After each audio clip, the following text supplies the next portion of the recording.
अध्यक्ष, ज्येष्ठ साहित्यिक, थोर विचारवंत, जैन धर्माचे अभ्यासक, इतिहास तज्ज्ञ आणि आमच्या सगळ्यांचे मार्गदर्शक माननीय विठ्ठलजी साठे सर, मी यांना विनंती करतो की यांनी या ठिकाणी आपलं मनोगत व्यक्त करायचं आहे.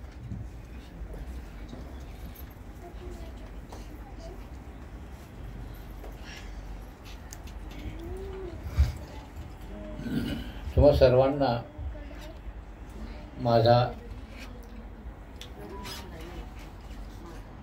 सविनय सप्रेम जय जिनेंद्र. आज भगवान महावीर यांचे जन्म कल्याणक चा दिवस आहे आणि कल्याणक म्हणण्यामागे कारण सर्वसाधारण प्रथा अशी, मी असं जे बोलतोय तसं कारण माझी तब्येत काही ठीक नाही आणि मी बोलणार पण फारसं नाही असं, कारण आता थोडं त्रास होतोय, पण जितकं जमेल किंवा तेवढं मी बोलेन. तर कल्याणक, जन्म कल्याणक, गर्भ कल्याणक वगैरे, मोक्ष कल्याणक हे जे शब्द आले ते फक्त जैन धर्मामध्ये, बाकीचे काय म्हणतो, शिवजयंती म्हणतो आपण, आंबेडकर जयंती म्हणतो, महात्मा फुले जयंती म्हणतो, म्हणजे जन्मदिवसाला जयंती म्हणतो, पण जैन धर्मामध्ये कल्याणक म्हणतात. आणि ह्या कल्याणक या शब्दाला फार मोठा अर्थ आहे. हा विनाकारण वापरलेला शब्द नाही. तो कल्याणक हे त्या कल्याणक याचा अर्थच हा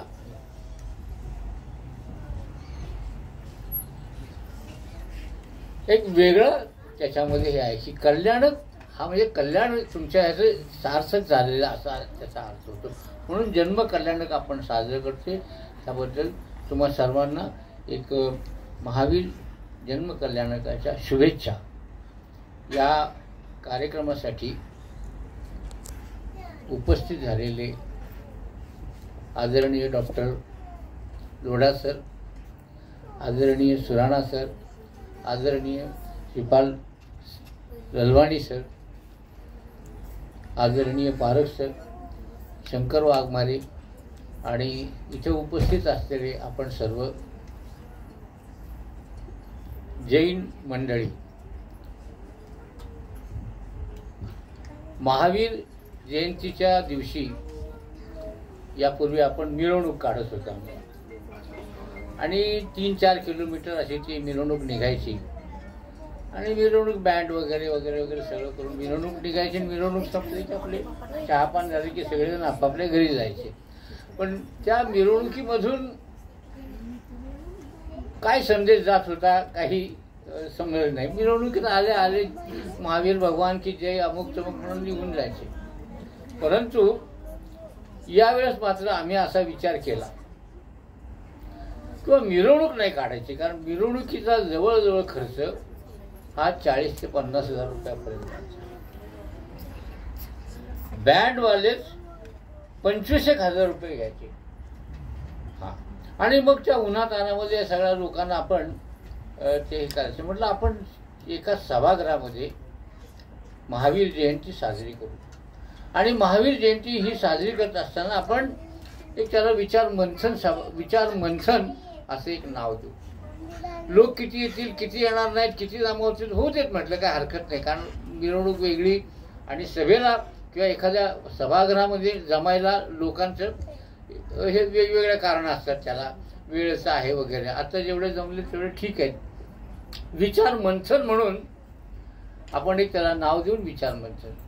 या विचार मंथन म्हणजे काय, महावीराच्या जयंती निमित्त विचार मंथन कशाचं करायचं. विचार मंथन याचं करायचं की जे आपण जगतो ते, दुसरा जगतो ते, आणि आपल्या आजूबाजूला जगण्याची जी प्रक्रिया चालू आहे ते, या सगळ्याच गोष्टीवर मंथन व्हायला पाहिजे. महावीरांनी आपण आता सांगितलं किंवा त्यांनी 12 वर्ष तपश्चर्या केली. ते इकडे फिरले. तपश्चर्या म्हणजे नेमकं काय?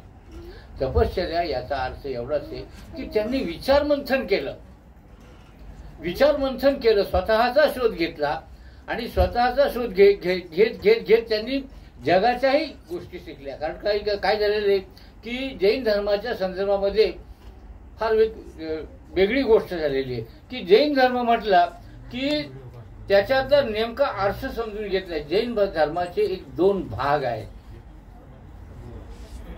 एक आहे अध्यात्म आणि दुसरा आहे सामाजिक.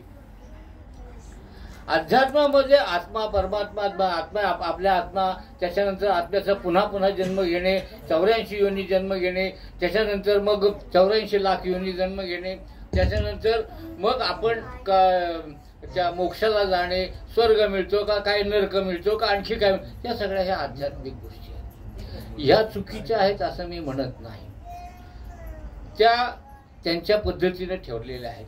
परंतु याच्यामध्ये क्रांतिकारक विचार काय आहे? जैन धर्म जगामध्ये पहिल्यांदा, जैन धर्म हा एकच पहिला धर्म असा आहे की ज्यानं सांगितलं की हे जग कोणीही निर्माण केलेलं नाही आणि हे जग कोणीही नष्ट करू शकत नाही. हा पहिला विचार आहे.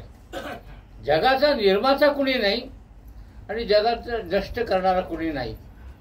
मग हे जग आहे तसंच राहणार आहे. पूर्वी होतं, आताही होतं, त्याच्यानंतरही राहणार आहे. हे पहिला विचार देणारा आहे. हे विचार मंथन व्हायला पाहिजे या गोष्टीवर. आणि सामाजिक बाबतीमध्ये विचार व्हायला पाहिजे. महावीर हे याच्यासाठी महावीर फक्त नाही, त्यांचे 24 तीर्थंकर झाले आणि हे 24 तीर्थंकर हे सगळे सधन होते. कुणीतरी असा भिकारडा मनुष्य होता, घरातून हाकलून दिलेला, चोरी केलेला आणि साधू झाल्यानंतरचं कुठेतरी मोठा हे झाला असं नव्हते. सगळे सधन होते आणि सगळे सधन असताना, जीवन जगत असताना ते समाजावर विचार करत होते आणि जसं समाजातल्या गोष्टीवर त्यांचा एक परिणाम झाला त्यांच्या, मग त्याच्यातून त्यांनी संन्यास घेतला, साधुत्व घेतलं, दीक्षा घेतली किंवा काय त्याला नाव द्यायचं तर द्या, ते बाहेर पडले त्यातून. हा त्यातला महत्वाचा हे विचार मंथन व्हायला पाहिजे. त्यांनी लोकांसाठी घरद्वार सोडलं. म्हणजे खूप श्रीमंत होते तरी घर. आता हे महावीरचे याचे हे होते. महावीर हे एक राजाचाच मुलगा होता, पण त्यांनी ते सोडून दिलं आणि ते बाहेर पडले. आणि बाहेर पडताना त्यांनी एक गोष्ट लक्षात घ्या की त्याच्यापूर्वी सुद्धा, म्हणजे ज्यावेळेस ते घरी होते तेव्हा बाहेर पडले तेव्हा त्यांनी सामाजिक विचार केला. ह्या देशामध्ये जेव्हा दास्य प्रथा अस्तित्वात होती त्यावेळेस दास्य प्रथेला विरोध करणारे पहिले क्रांतिकारक जर कोणी होते तर ते भगवान महावीर होते. या जगामध्ये, संपूर्ण जगामध्ये स्त्रियांना शिक्षणापासून दूर ठेवायचं, स्त्रियांना शूद्र म्हणून समजायचं, स्त्रियांना कुठलाही अधिकार द्यायचा नाही असं जगामध्ये चाललेलं असताना स्त्रियांना पहिल्यांदा शिक्षण देणारे, म्हणजे शिक्षण म्हणजे स्त्रियांना स्वातंत्र्य देणारे आणि ते समोर जाणारे ते पहिले भगवान महावीर होते. त्यांनी स्त्रियांना जवळ केलं, स्त्रियांनाही समान दर्जा दिला. तिला दुय्यम लेखायचं का हा प्रश्न विचारला. त्यामुळं चंदनबालाच यांनी सांगितलं. चंदनबाला कोण होती? एक वेश्या स्त्री होती आणि त्यांनी, म्हणजे तिला वेश्या असं मानलं गेलं होतं. ती जशी नव्हती, अनेक त्या मागची कथा मोठी आहे, ती काही इथे सांगत नाही. पण त्यांनी जो आपला उपास सोडला तो उपास तिच्या हस्ते सोडला का. अनेक तिथे लोक होते, अनेक राजे रजवाड्यापासून ते फार सामान्य माणसापर्यंत अनेक लोक होते, पण त्यांनी तिच्या हस्ते भोजन घेतलं किंवा तिच्या हस्ते आहार घेतला आणि उपवास सोडला. ह्याच्यामध्ये त्यांनी दाखवलं की स्त्रीला हे जास्त मोठी किंमत आहे, जास्त मोठी किंमत आहे. आणि म्हणून स्त्रीला समान दर्जा देणारे ते होते, शूद्राला समान दर्जा देणारे होते. एक प्रश्न विचारला त्यांना की हे काय भेद मान्य आहे का तुम्हाला? क्षत्रिय, ब्राह्मण, वैश्य, क्षुद्र असे भेद तुम्हाला मान्य आहेत का? तर महावीरांनी सांगितले, माणसाच्या पुढे कुठलेही भेद असू शकत नाहीत. माणूस असतो आणि एवढंच हे असतं. त्याच्यामध्ये वैश्य, क्षमकर, हे शूद्र वगैरे काय, कर्म कर्मानं एखाद्या वेळेस कुणाला तरी काहीतरी नाव दिलं जात असेल, पण ते कर्मावर आधारित आहे, ते कुठल्याही याच्यावर आधारित नाही की जन्मावर आधारित नाही. अमुक एक मनुष्य इथं जन्मला म्हणून तो अमुक, तिथं जन्मला म्हणून तो तमुक, असं त्यांना त्यांनी मान्य केलं, मान्य नव्हतं. आणि ही जी क्रांतिकारी चळवळ त्या काळामध्ये 6व्या इसवी सन पूर्व 6व्या शतकामध्ये या महावीरांनी सुरू केली. त्याच्या आधी 24 तीर्थंकरांनी ही चालूच दिली होती. या आपल्या देशामध्ये फार अवघड परिस्थिती आहे. खरं म्हणजे माझी आज तब्येती बरी नाही, बोलताही मला जरा अवघड वाटते, पण मला जरा हे नाही बसून असू देत, काही हरकत नाही. हा खरं म्हणजे जैन लोकांनी ह्या गोष्टीवर गांभीर्याने विचार केला पाहिजे की जगामध्ये, भारतामध्ये सर्वात प्राचीन धर्म कोणता? जैन धर्म आहे. पण कुणालाही विचारा, अगदी इथल्या सगळ्यात मोठ्यातल्या मोठ्या विद्वानाला विचारा, भारतातल्या, महाराष्ट्रातल्या आणि कुठल्याही जगातला पहिला धर्म, प्राचीन धर्म कोणता? ते सुरुवात करतात बौद्ध काळापासून. ते म्हणतात बौद्ध धर्म हा प्राचीन धर्म आहे. अरे बुद्धानं तर जैनाची दीक्षा घेतली होती. जैन धर्माची बुद्धानं दीक्षा घेतली, परंतु त्यांना ते जैन धर्माच्या तत्वांच्या मध्ये बदल करायचा होता, म्हणून त्यांनी वेगळ्या पद्धतीने आपले स्वतःचं एक वेगळा मार्ग स्वीकारला. फार वेगळा नाहीये, बुद्ध सुद्धा श्रेष्ठ आहे, पण फार वेगळा मार्ग नाही, पण त्यांनी वेगळा मार्ग घेतला आणि आपला हे धर्म स्थापन केला.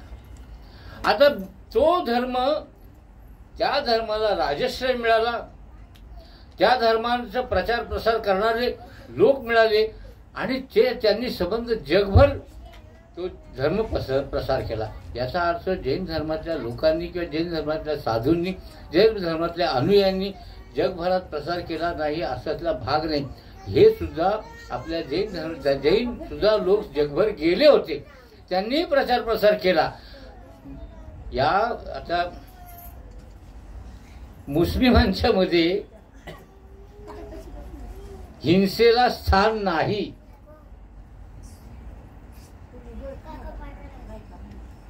कुणाला जर या बाबतीमध्ये काही चॅलेंज करायचं असेल, कुणाला आव्हान करायचं असेल, तर त्यांनी मला न विचारता सरळ कुराण घ्यायचं आणि वाचायला सुरुवात करायची. कारण मराठीमध्येच कुराण उपलब्ध आहे आता. मुस्लिम धर्मामध्ये, इस्लाम धर्मामध्ये हिंसेला स्थान नाही. आता मग ते हिंसक कसे झाले? तर उत्तर असं आहे की जसे हे हिंसक झाले, तसे जे पुरातन काळामध्ये समजा वैदिक असतील तेही हिंसक झाले. तर ह्या जरा सखोल गोष्टी आहेत की जैनांनी त्या लोकांच्या पर्यंत पोहोचवल्या पाहिजेत. मी तुम्हाला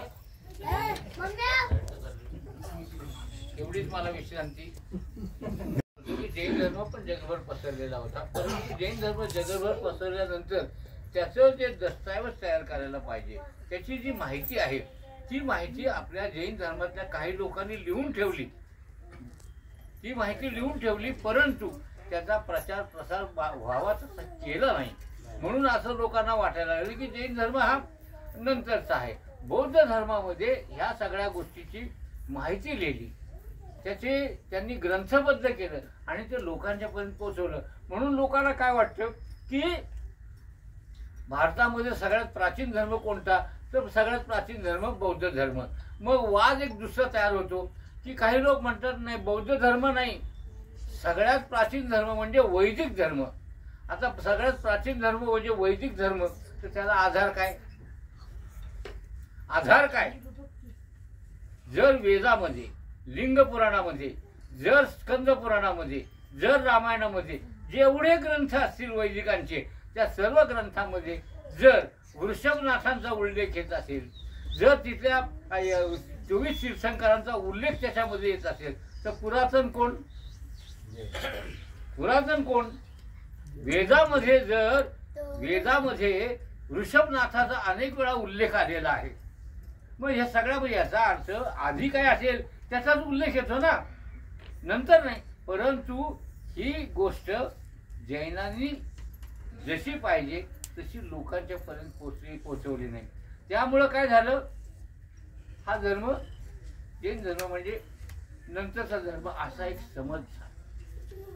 तो इतका समज गैर झाला की लोकांना महावीर आणि गौतम बुद्ध या दोघांच्या फोटोचा फरक सुद्धा समजत नाही. ते म्हणतात हे महावीर म्हणजे बुद्ध आणि बुद्ध म्हणजे महावीर, असं इतका गैरसमज आहे. आता साधी गोष्ट आहे की बुद्धाच्या शरीरावर चिवर असतं, म्हणजे वस्त्र. बुद्धाच्या शरीरावर हे चिवर असतं आणि आमच्या 24 तीर्थंकर हे कोणीही वस्त्रधारी नाही, ते कोणीही वस्त्रधारी नाही. आता ही गोष्ट लोकांना माहिती होण्यासाठी समजून देण्याचं काम कोणाचं आहे? आपलं आहे. आता यांनी अरिहंत जागृती मंचने हे काम सुरू केलेले.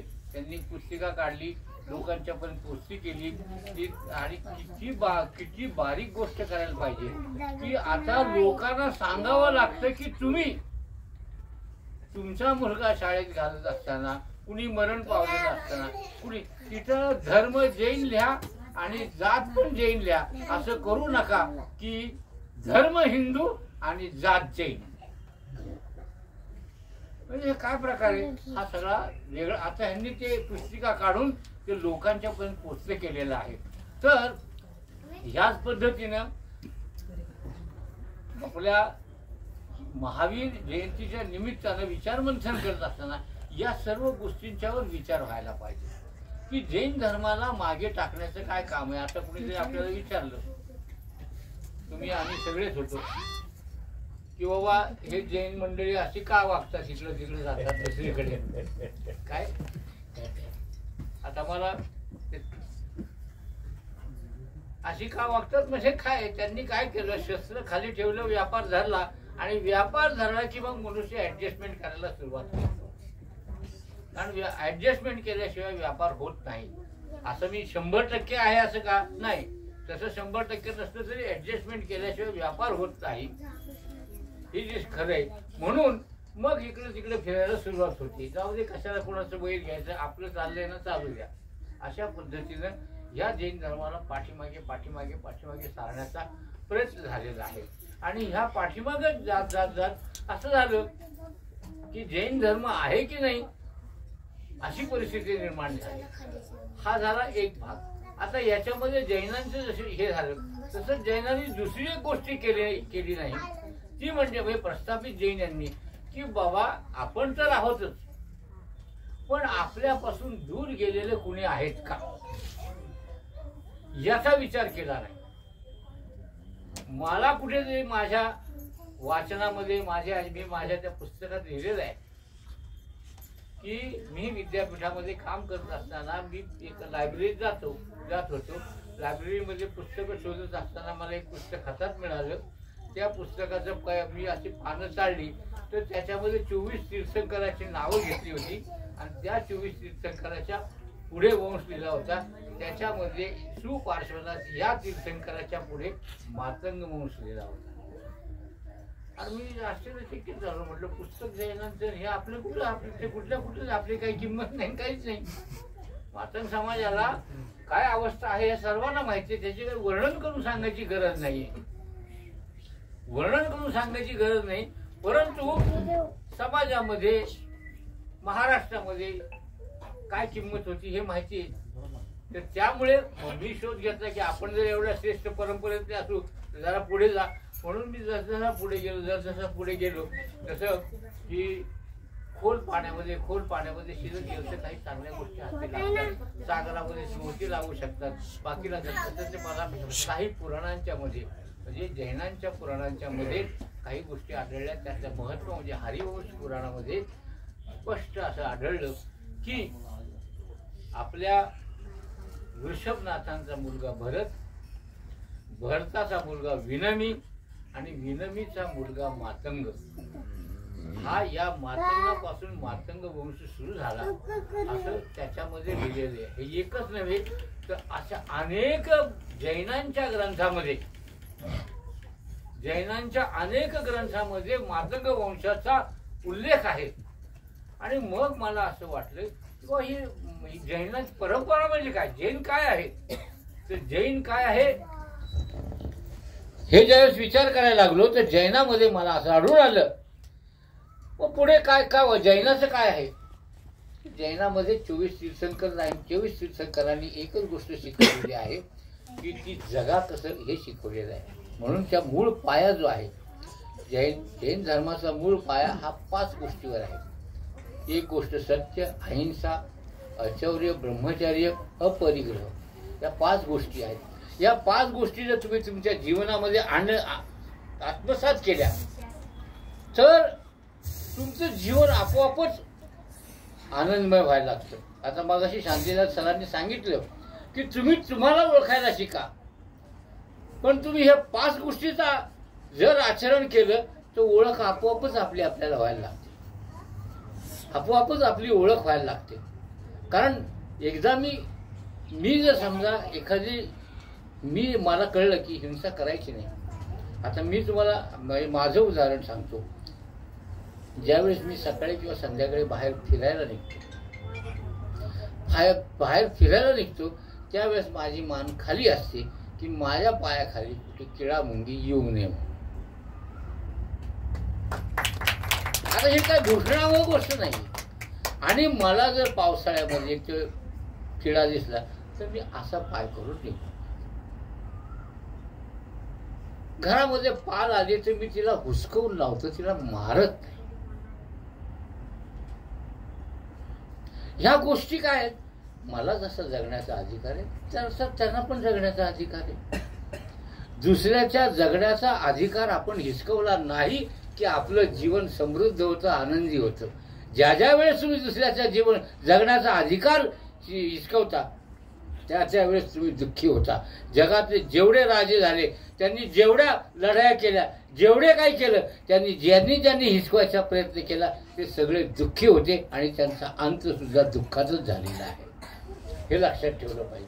हे जैनाने शिकवले, जैन धर्माने शिकवले, अहिंसा शिकवली. सत्य बोला, सत्य बोलून टाका ना. आपण जर एखादी गोष्ट केली, तुम्ही जर त्या सत्य बोललं, विषय संपतो. आता ते सत्य 2 प्रकारचे आहेत. एक तर आध्यात्मिक सत्य आहे आणि दुसरं व्यवहारातलं सत्य. आध्यात्मिक सत्य फार मोठं आहे आणि व्यवहारातलं हे आता काय झालेलं प्रकार काय झालेला आहे की किती कोणी सांगितलं तरी लोक आपल्या पद्धतीनेच व्यवहारात वागतात. तर त्याचं सांगितलेलं आहे अपरिग्रह. याचा अर्थ काय की आपल्याला अधिक नाही घ्यायचं, अधिक आपल्याकडे घ्यायचं नाही. जेवढं आवश्यक आहे तेवढंच ठेवायचं आणि जे आपल्याची लागत नाही, आपल्याला आवश्यक नाही ते बाजूला ठेवायचं, कारण ते दुसऱ्याला द्यायचं. त्याला अपरिग्रह म्हणायचं. अचौर्य म्हणजे चोरी करू नका. आता या चोरी करणार नाही, अपरिग्रह, अहिंसा, सत्य आणि ब्रह्मचर्य. ब्रह्मचर्य याचा अर्थ असा लोक घेतात बऱ्याच वेळा. ब्रह्मचर्य म्हणजे आंघोळ हे करायचं नाही, लग्न करायचं नाही, बस एवढाच अर्थ त्यांना माहिती आहे. नाही, ब्रह्मचर्य हे सगळ्या बाबतीमध्ये येतं, सगळ्या बाबतीत. ब्रह्मचर्याचा अर्थ काय की त्या गोष्टीपासून तुम्ही स्वतःला दूर ठेवणं. आता दूर ठेवणं म्हणजे कुठल्या कुठल्या गोष्टी आहेत की तुम्ही अनेक गोष्टीत व्यवहारात असतात, त्यापासून तुम्ही जे चूक होत असेल तर त्याच्यापासून तुम्ही दूर राहणं, त्याला ब्रह्मचर्य म्हणतात. या सगळ्या गोष्टीवर एक विचार मंथन व्हावं.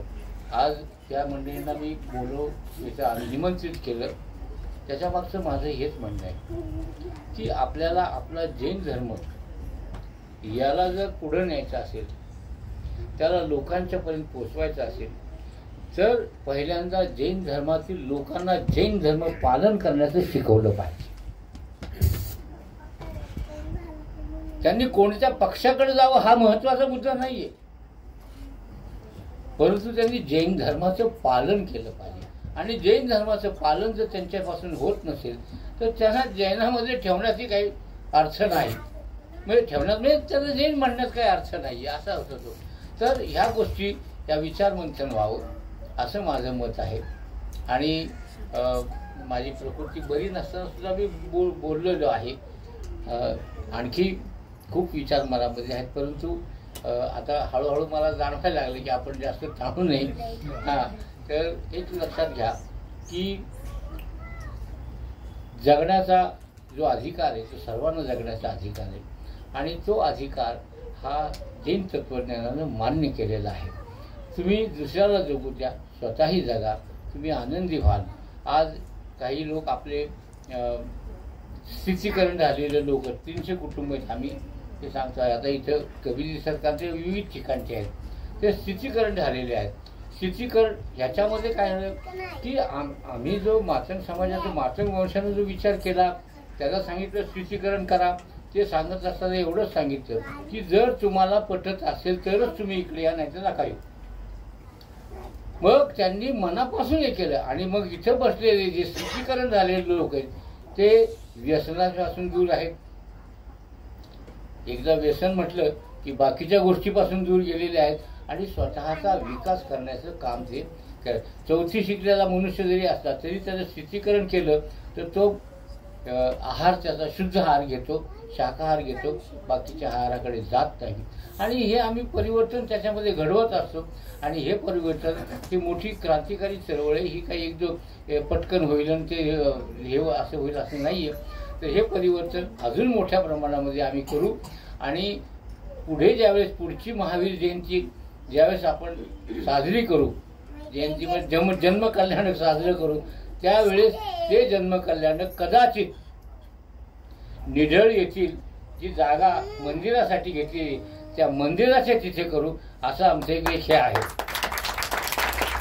असा आमचा एक मानस आहे. त्या ठिकाणी आपण साजरी करू. त्याचबरोबर आता जे आहेत त्याच्याही पेक्षा जास्त स्थितीकरण करू आणि लोकांना एक चांगल्या मार्गाला आणू. आम्ही फक्त काय काम केलेलं आहे, एक अंधार पडलेला आहे त्याच्यामध्ये आम्ही छोटासा दिवा लावलेला आहे आणि त्या दिव्याचा प्रकाश तिथपर्यंत जाते. त्या दिव्याच्या प्रकाशात ज्यांना यायचे ते येतील, ज्यांना यायचं नाही ते येणार नाहीत.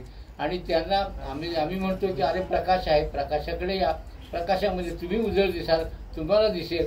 आणि म्हणून हा एक जैन विचार मंच हा अंधारामध्ये दिवा लावलेला एक विचार आहे. आणि त्यामुळे त्या विचाराला धरून आपण सर्वांनी कृती करावी, कार्य करावे, सहकार्य करावे, मदत करावी आणि एका चांगल्या मार्गाला यावं असे एक माझं मत आहे. आणि ह्या जैन विचार मंचाचा हाच संदेश आहे. आपण माझे विचार शांतपणे ऐकून घे.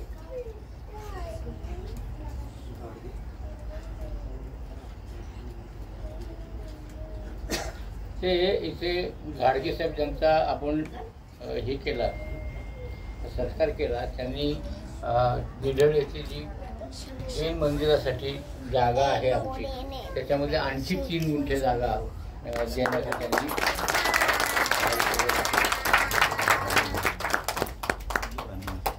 तर शेवटी आपल्याला एकच सांगतो की वाईट मार्ग सहज सापडतो, चांगला मार्ग सहज सापडत नाही. जीवनामध्ये दुःख निर्माण करायला वेळ लागत नाही. मी यांना शिवी दिली की दुःख सुरू झालं, पण जीवनामध्ये आनंद निर्माण करायला सुद्धा वेळ लागत नाही. काही लोक म्हणत असतील की आनंद निर्माण करायला वेळ लागतो. नाही.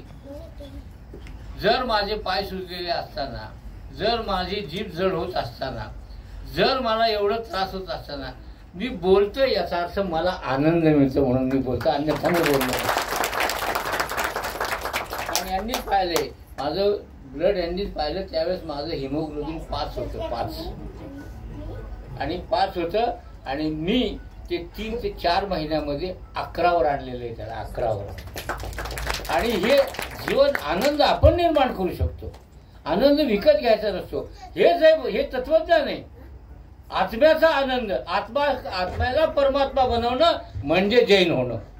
आत्म्याला परमात्मा बनवणं म्हणजे जैन होणं. दुसऱ्या परमात्म्याच्या समोर हात जोडून उभं राहणं आणि त्याला म्हणणं की बाबा रे माझं हे कर, ते कर, ते कर, ते कर, मी तुला हे करेन, ते कर, हे असलं काहीच जैन धर्मात चालत नाही, नवस चालत नाही. तुम्ही ते कोणत्याही तीर्थंकराला काही मागू शकत नाही, कोणत्याही तीर्थंकर काही देत नाही, साधा आशीर्वाद सुद्धा देत नाही. सगळे तीर्थंकर आपल्या पद्धतीने बसलेले असतात. तुम्ही 24 तीर्थंकरांना बघा, ते तुम्हाला आशीर्वाद देणार नाही, परंतु त्यांचा आनंदी चेहरा पाहिला की तुमचं जीवनही आनंदी होईल. बस एवढंच बोलून मी माझी आपली आज्ञा घेतो. जय जय जिनेंद्र.